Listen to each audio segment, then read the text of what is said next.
తాకట్లో ఉన్న మీ బంగారాన్ని విడిపించి ఆ రోజు ఆన్లైన్ రేటుకి కొంటాం. Sharma gold company.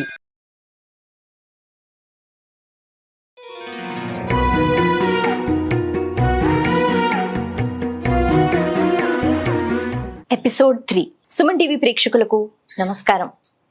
లలితా సహస్రనామ స్తోత్రాలు. ఈ స్తోత్రాలు మనందరికీ బాగా పరిచయం.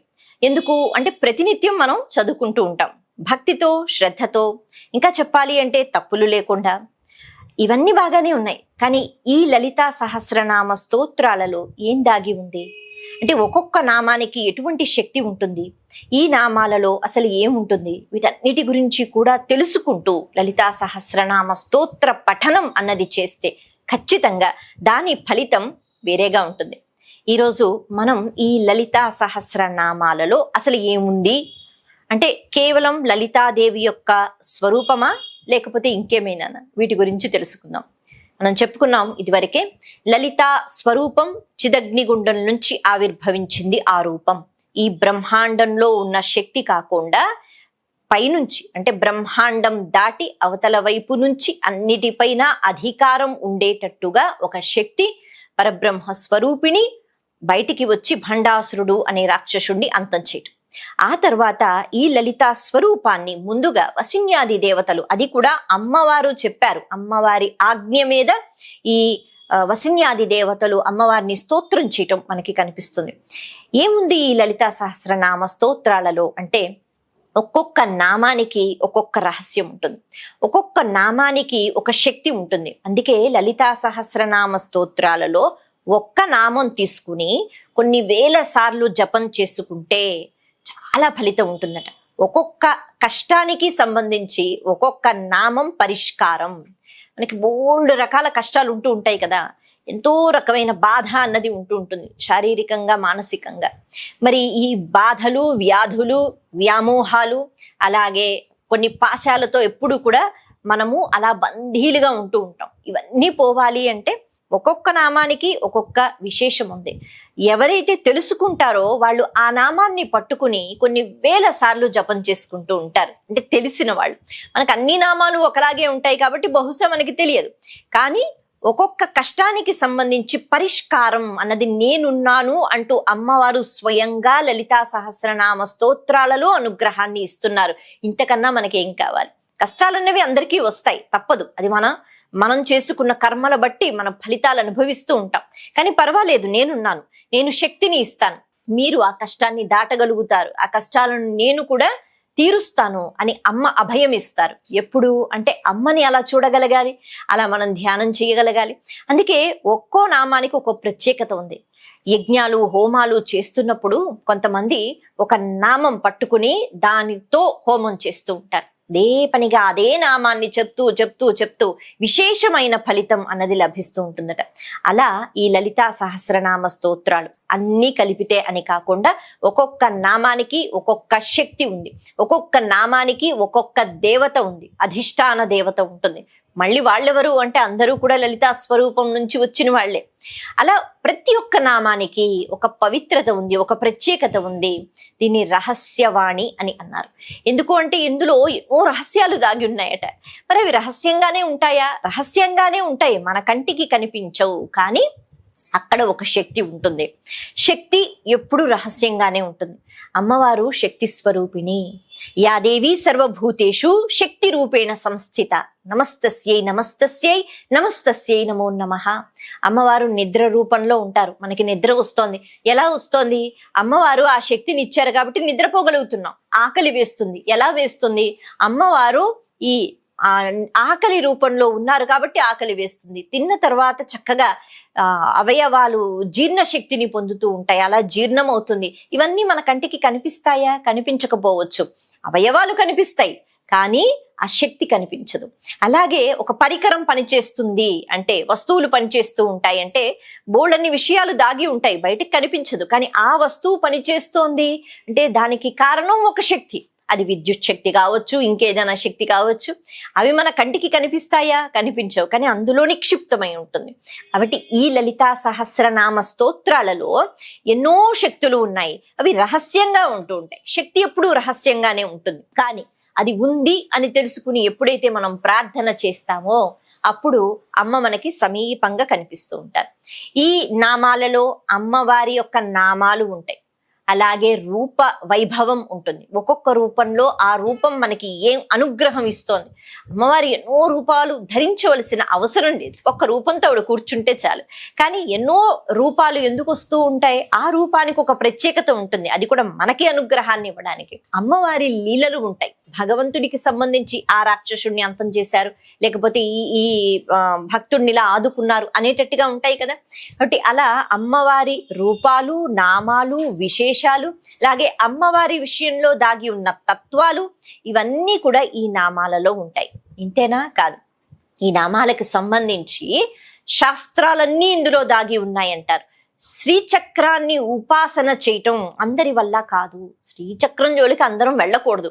అంటే అది ఎలా ఉంటుందా అని చెప్పి అలా ఆకారం గీసేసి మనం పూజలు చేయటానికి లేదు. దానికి చాలా భక్తి ఉండాలి, పద్ధతి తెలిసి ఉండాలి, నియమాలు బోల్డ్ ఉంటాయి కదా. కానీ మనం అందరం చాలా తేలికగా చక్కగా తప్పులు లేకుండా లలితా సహస్రనామ స్తోత్రాలు చదువుకోగలం. ఎవరైతే శ్రీచక్ర ఉపాసన చెయ్యలేరో వాళ్ళందరూ కూడా లలితా సహస్రనామ స్తోత్రాలు చదువుకుంటే శ్రీచక్రం ఉపాసన చేసినట్లే. శ్రీచక్రంలో ఏముంటాయి అంటే బోళ్ళని శక్తులు దాగి ఉంటాయి, బోళ్ళని విషయాలు ఉంటాయి. చక్కగా మనస్ఫూర్తిగా శ్రీచక్ర ఉపాసన చేస్తే లభించనిది అంటూ ఏది ఉండదు. అంటే ధర్మబద్ధమైన కోరికలన్నీ తీరుతాయి, అలాగని పిచ్చి పిచ్చిగా మనం ఏదోటి కోరుకుంటే కాదు కదా. అలా ఈ శ్రీచక్ర ఉపాసన కూడా ఇందులో నిక్షిప్తమై ఉంటుంది. వాగ్దేవతలు ఉన్నారు, దేవతా శక్తులు ఉన్నాయి, ఇవన్నీ కూడా లలితా సహస్రనామ స్తోత్రాలలో మనకి కనిపిస్తాయి. ఇందాక మనం చెప్పుకున్నాం, శాస్త్రాలన్నీ ఇందులో ఉంటాయి. వేదం మనకి ప్రమాణం. ఈ వేదం తెలుసుకోవడం చాలా కష్టం, కానీ ఈ వేదాల సారం ఇందులో ఉంటుంది. ఇందాక మనం శాస్త్రాలని చెప్పుకున్నాంగా, ఈ శాస్త్రాలలో కూడా 2 రకాలని చెప్తారు. ఒకటి ప్రకటితమైనవి, అంటే మన కంటితో మనం చూసేవి. కొన్ని పురాణాలు ఉంటాయి, 18 పురాణాలుగా విభజన చేశారు కదా వేదవ్యాసుల వారు మనకి అందించారు. అందులో బోల్డ్ అని పురాణాలు మనకి కనిపిస్తున్నాయి, లభ్యమై ఉన్నాయి, మనం చదువుకుంటూ ఉంటాం. అలా ఏవైతే ప్రకటితమై ఉన్నాయో, బాహ్యంగా కనిపిస్తున్నాయో వాటిని ప్రకటిత శాస్త్రాలు అంటారు. కొన్ని శాస్త్రాలు ఉంటాయి, అవి మన కంటితో మనం చూడలేము, అవి గుహ్య శాస్త్రాలు అంటారు. అంటే అవి గుప్తంగా ఉంటూ ఉంటాయి అన్నమాట. ఆ శాస్త్రాలకి సంబంధించి మనకి ధర్మశాస్త్రం అని, వేదాంత శాస్త్రం అని, తత్వశాస్త్రం అని, యోగ శాస్త్రం అని ఉంటాయి. అంటే అదేమిటి అనేటప్పటికీ ఈ లలితా సహస్రనామ స్తోత్రాలు ఎవరైతే పఠిస్తారో వాళ్ళకి ధర్మం ఎలా ఆచరించాలో తెలుస్తుంది, ధర్మంగా ఎలా ఉండాలో తెలుస్తుంది, ధర్మాన్ని ఎలా పట్టుకోవాలో తెలుస్తుంది. మనిషి అన్న తర్వాత ధర్మాన్ని కదా పట్టుకోవాలి. ఈ ధర్మశాస్త్రం మన వ్యవహారాలు, మనం ఆచరించే విధి విధానాలు ఇవన్నీ నేర్పిస్తాయి. అంతే కదా, పొద్దున లేచిన దగ్గర నుంచి మనం పడుకునేంత వరకు, లేకపోతే పుట్టిన దగ్గర నుంచి వెళ్ళిపోయేంత వరకు మనం ఏ పనులు చేయాలి, నాకు నచ్చినట్టుగా నేను ఉంటాను, లేకపోతే ఎవరో చెప్పినట్టుగా నేను ఉంటాను అన్నది కాదు. వేదం ప్రమాణం. వేదం ఏం చెప్తుంది? ధర్మమే చెప్తుంది. అందుకే ఏ ధర్మాన్ని పాటిస్తే తరించిపోతాం, ఏ ధర్మాన్ని పాటించాలి, ఆచరించాలి, ఆచార వ్యవహారాలు ఏవైతే ఉన్నాయో వీటిని తూచా తప్పకుండా పాటించాలి అంటే ఆ శక్తి మనకి రావాలిగా. సత్యం మాట్లాడాలి, ధర్మం పాటించాలి మనకి తెలుసు, కానీ ధర్మాచరణ చేసే శక్తి అన్నది ఈ లలితా సహస్రనామ స్తోత్రాలు మనకి ఇస్తాయి. అలాగే తత్వం. తత్వం ఎందుకు తెలుసుకోవాలి అంటే తత్వం సత్యంతో దాగి ఉంటుంది. సత్యం తెలుసుకోవాలి, ఏది నిజం ఏది అబద్ధం తెలుసుకోగలిగిన శక్తి కావాలి. అంతే కదా, ఒక నామం చదువుతాం, లేకపోతే ఒక స్తోత్రం చదువుతాం, ఒక భగవత్ స్వరూపాన్ని పట్టుకుంటాం. అలా పట్టుకున్నంత మాత్రాన భగవంతుడు అనుగ్రహాన్ని ఇస్తాడు అంటే ఇస్తాడేమో, కానీ ఆ రూపం వెనక దాగి ఉన్న సత్యం ఏమిటి? రాముడు అంటే కోరికలు తీరుస్తాడు, కానీ రాముడు ఏం నేర్పిస్తున్నాడు? ఆ రూపంలో ఉన్న సత్యం ఏమిటి తెలుసుకోవాలి. ప్రతి విషయానికి సంబంధించి అందులో సత్యం తెలుసుకుంటేనే కదా బాగుపడతాం. ఏ పని అనుకున్నా దాన్ని చేసుకుంటూ వెళ్ళిపోతే, దాని గురించి నిజం తెలుసుకోకుండా, అది ఏంటో తెలుసుకోకుండా పని చేసుకుంటూ వెళ్ళిపోతే చాలా ఇబ్బంది పాలవుతాం మన జీవితంలోనే మనం చూసినట్లయితే. కాబట్టి ప్రతి విషయానికి సంబంధించి ఇందులో సత్యం ఏమిటి అది తెలుసుకోవాలి. ఆ సత్యం, దానికి గల శక్తి ఏదైతే ఉందో అది ఈ అంటే తత్వశాస్త్రాన్ని మనకి నేర్పిస్తూ ఉంటుంది. ఇక వేదాంత శాస్త్రం అంటే ఇందులో పరమార్థము అనే ఒక మాట వింటూ ఉంటాం కదా, బ్రహ్మజ్ఞానం అనే మాట వింటూ ఉంటాం. ఇవి మనకి చాలా దూరంగా అనిపిస్తూ ఉంటాయి. మనం సాధారణ మనుషులం కదా, ఈ బ్రహ్మజ్ఞానం ఏమిటి, పరమార్థం ఏమిటి అంటే ఏది సత్యము, ఇందాక మనం ఏ రకంగా చెప్పుకున్నాము తత్వం తెలుసుకోవడానికి, అలాగే ఏది ఆచరిస్తే తరించిపోతాము, ఏది పరమార్థము, ఏది పరమానంద స్థాయికి తీసుకుని వెళుతుంది, చిన్న చిన్న కోరికలతో అలా కొట్టుకోకుండా చిన్న చిన్న ఆనందాలతోనే మురిసిపోయి మళ్ళీ అదే ఆనందం కావాలి అని కోరుకోకుండా శాశ్వత ఆనందాన్ని, ఆనంద స్థాయికి తీసుకుని వెళ్ళేది పరమార్థ స్థాయి. దానికి సంబంధించిన శాస్త్రం కూడా లలితా సహస్రనామ స్తోత్రాలలో. ఇందులో అలాగే మంత్ర శాస్త్రం దాగి ఉంది. అంటే మనం అది ఉచ్చరించేటప్పుడు మంత్రాలు కూడా మనం ఉచ్చరిస్తున్నట్టు, వేరేగా కూర్చుని అమ్మవారికి సంబంధించిన మంత్రాలు బహుశా మనం చెప్పలేము. అలాగే కొన్ని గురుముఖత మనం నేర్చుకోవాలి. అవి మనకి లభ్యం కాని స్థితి, అంటే నేటి స్థితి గురించి మనం మాట్లాడుకుంటే లలితా సహస్రనామ స్తోత్రాలలో అమ్మవారికి సంబంధించిన మంత్రాలు అన్ని నిక్షిప్తమై ఉన్నాయి. కాబట్టి భక్తి శ్రద్ధలతో చదువుకుంటే ఈ మంత్రాలు చదివినట్టే. దీనివల్ల ఉపాసన అన్నది కూడా మనకి కలుగుతుంది. ఇప్పుడు ధర్మం ఆచరించటం వస్తుంది, అలాగే తత్వం సత్యం తెలుసుకోవడం వస్తుంది, పరమానందాన్ని పొందే శక్తి వస్తుంది. మంత్రశక్తి తెలుసుకుంటాం కాబట్టి మంత్రాలు ఉపాసన చేస్తూ ఉపాసన శక్తి అన్నది మనకి పెరుగుతూ ఉంటుంది. చివరికి యోగ శాస్త్రం అంటే యోగము భోగముతో వచ్చేది కాదు. భోగము అంటే బయట మనం అంటే బాహ్య ప్రపంచంలో అనుభవించే భోగాలు, కానీ ఆ భోగం కాకుండా నిరంతరం ఎప్పుడైతే భోగిగా ఉంటూ ఉంటారో, అంటే ప్రతి దాంట్లోనూ ఆనందాన్ని, పరమానందాన్ని, అలాగే పరబ్రహ్మ స్వరూపాన్ని వెతుకుతూ ఉంటారో వాళ్ళు విశేషమైన యోగంలో ఉంటారు. బహుశా ఆ పదం మనకి అర్థం కావడానికి కొంచెం సమయం పట్టవచ్చు.